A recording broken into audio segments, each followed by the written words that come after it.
আসসালামু আলাইকুম। সবাইকে স্বাগত জানাচ্ছি ঘরোয়া মশলায় তৈরি ঝটপট চিকেন বিরিয়ানি রেসিপি দেখার জন্য। আমি বাসায় মাঝে মধ্যে একই পাত্রে এই বিরিয়ানি রান্না করি। এতে দম বিরিয়ানি রান্নার মতো অত ঝামেলাও নেই, আবার সময়ও লাগে কম। যারা ঝরঝরে পারফেক্ট বিরিয়ানি রান্না করতে চাচ্ছেন তারা এই রেসিপিটি মিস করবেন না। আশা করছি সবার কাছে ভালো লাগবে।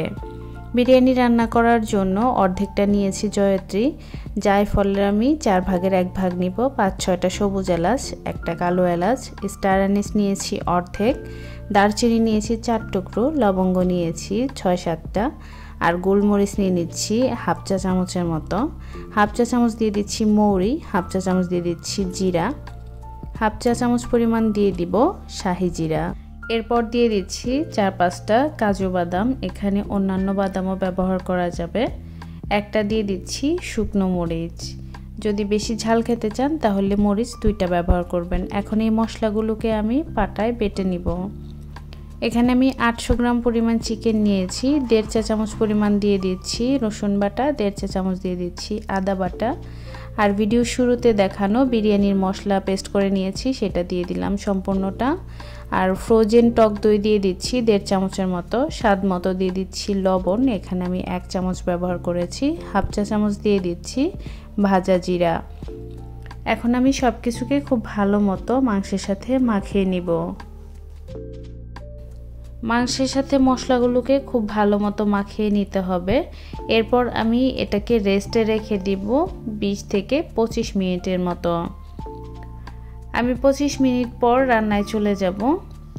এখন প্যান গরম করে এর মধ্যে আমি প্রায় 5 টেবিল চামচ পরিমাণ দিয়ে দিচ্ছি সয়াবিন তেল, হাফ কাপের মতো দিয়ে দিচ্ছি কুচি করা পেঁয়াজ।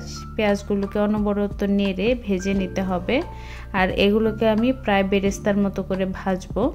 একটা অংশ আমি সাইডে একটু রেখে দিয়ে কিছুটা একদম বেরেস্তা করে ভেজে নিচ্ছি। আমি বিরিয়ানি ডেকোরেশনের সময় এগুলো উপরে দিয়ে দিব। বেরেস্তাটুকু আমি তেল থেকে তুলে নিচ্ছি, আর বাকি পেঁয়াজের মধ্যে আগে থেকে ম্যারিনেশন করে রাখা মাংসটা দিয়ে দিচ্ছি। সম্পূর্ণ মাংসটা দেয়া হয়ে গেলে এর মধ্যে দিয়ে দিচ্ছি 1.5 চা চামচ পরিমাণ টমেটো কেচাপ, এতে করে বিরিয়ানির কালারটা খুব সুন্দর আসবে। এখন আমি এই তেলের মধ্যে মাংসগুলোকে কষিয়ে নিব ঘড়ি ধরে 5 থেকে 7 মিনিটের মতো, আর চুলার আঁচটা রাখতে হবে লো টু মিডিয়ামে, এতে করে মাংস থেকে কিছুটা পানিও বের হবে। এখন আমি এর মধ্যে একেবারেই সামান্য একটু হলুদ গুঁড়া দিয়ে দিচ্ছি 1/4 চা চামচের মতো, এতে করে কিন্তু বিরিয়ানিতে সুন্দর একটা কালার আসবে। যদি আপনারা এটা স্কিপ করতে চান করতে পারেন। মাংসটা খুব ভালো মতো কষানো হয়ে গিয়েছে, এখন আমি এর মধ্যে পানি দিয়ে দিচ্ছি প্রায় 1.5 কাপের মতো, আর এই পানিতেই মাংসটা সেদ্ধ হয়ে যাবে, কারণ এখানে আমি সোনালী মুরগি ব্যবহার করেছি। যদি আপনারা দেশি মুরগি ব্যবহার করেন তাহলে অনেক বেশি পানি লাগবে, আর ব্রয়লার ব্যবহার করলে এতটুকু পানিতেই হয়ে যাবে। সম্পূর্ণ পানিটা আমি ঢেকে রান্না করে শুকিয়ে নিয়েছি। এখন আমি এটাকে ঢাকনা ছাড়া আরও 2-4 মিনিটের জন্য রান্না করে নিয়েছি। সম্পূর্ণ পানিটা শুকিয়ে গেছে। এখন আমি এখানে 3টা কাঁচামরিচ টুকরো করে দিয়েছি, এ থেকেই কিন্তু বিরিয়ানিটা একটু ঝাল হবে। কাঁচামরিচ দেওয়ার পরেও আরও কিছুক্ষণের জন্য আমি রান্না করে নিয়েছি। এখন প্যান থেকে মাংসগুলোকে আমি তুলে নিব, আর প্যানের গায়ে কিছুটা মশলা এবং মরিচ রেখে দিব পরবর্তী ধাপের জন্য। এখন আমি এর মধ্যে আরও 3 টেবিল চামচ পরিমাণ সয়াবিন তেল দিয়ে দিচ্ছি। তেল দিয়ে মশলার সাথে ভালোভাবে মিশিয়ে দিচ্ছি। এখন আমি এর মধ্যে পোলাওয়ের চাল দিয়ে দিচ্ছি। এখানে চিনি গুঁড়া চাল নিয়েছি 300 গ্রাম, আমি 15 মিনিট আগে ধুয়ে ঝরিয়ে রেখেছিলাম। আর কিশমিশ দিয়ে দিচ্ছি প্রায় 2.5 টেবিল চামচের মতো। এখন আমি সব কিছুকে খুব ভালো মতো ভেজে নিচ্ছি। পোলাওয়ের চাল আপনি যত সুন্দর করে ভাজতে পারবেন পোলাওটা কিন্তু ততটাই ঝরঝরে এবং সুন্দর হবে। পোলাওয়ের চালগুলো ভাজা হয়ে গিয়েছে, এখন আমি এখানে গরম পানি দিয়ে দিচ্ছি। এখানে আমি 300 গ্রাম পরিমাণ চাল ব্যবহার করেছি, আমি একটা কাপ দিয়ে মেপে নিয়েছিলাম। চালের দ্বিগুণ পানি দিতে হবে। আপনার প্রতি 1 কাপ চালের জন্য 2 কাপ পানি ব্যবহার করতে হবে। পানিটা খুব ভালো মতো যখন ফুটে উঠবে তখন এর মধ্যে আগে থেকে রান্না করে রাখা মাংসটা দিয়ে দিচ্ছি। এই পর্যায়ে যদি আপনি মাংসটা অ্যাড করেন তাহলে মাংসের সাথে থাকা মশলাটা কিন্তু সম্পূর্ণ বিরিয়ানিতে ছড়িয়ে যাবে, এতে করে বিরিয়ানির টেস্ট অনেক বেশি ভালো আসবে। চুলার আঁচটা হাই হিটে রেখে পানিটাকে কমিয়ে নিতে হবে। এখন এর মধ্যে দিয়ে দিচ্ছি 1 চা চামচ পরিমাণ ঘি। পছন্দ না হলে এটা স্কিপ করতে পারেন, আবার চাইলে একটু বাড়িয়েও দিতে পারেন।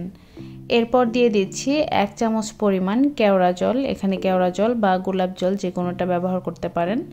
এখন আমি সব কিছুকে খুব ভালোভাবে মিশিয়ে দিচ্ছি, আর পানিটা কিন্তু শুকিয়ে একদম চালের গায়ে লেগে এসেছে।